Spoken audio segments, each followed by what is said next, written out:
Bonjour à toutes et bonjour à tous. La thématique que nous allons aborder aujourd'hui va traiter en fait de la programmation orientée objet. Nous avons déjà parlé de la programmation orientée objet ensemble.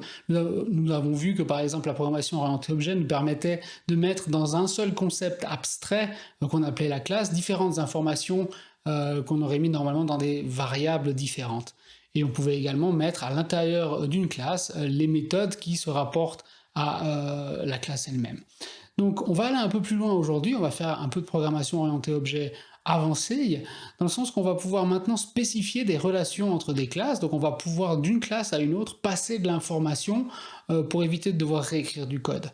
Dans un deuxième temps, on va parler aujourd'hui de, d'un moyen qui s'appelle les getters et les setters de rendre notre code plus sûr. Imaginez par exemple vous êtes en train de faire un code pour un système bancaire, vous n'avez pas envie que dans ce système bancaire, les gens qui utilisent votre code puissent changer le montant par exemple des comptes sans avoir un certain contrôle là-dessus, et c'est ce que va nous permettre les notions d'accesseur.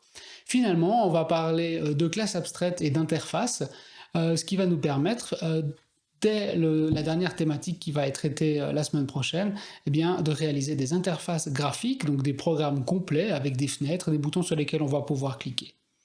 Nous allons compléter cette matière théorique, qui est assez dense cette fois-ci, par un laboratoire qui va nous permettre de mettre en pratique tout ce que nous avons vu dans la thématique.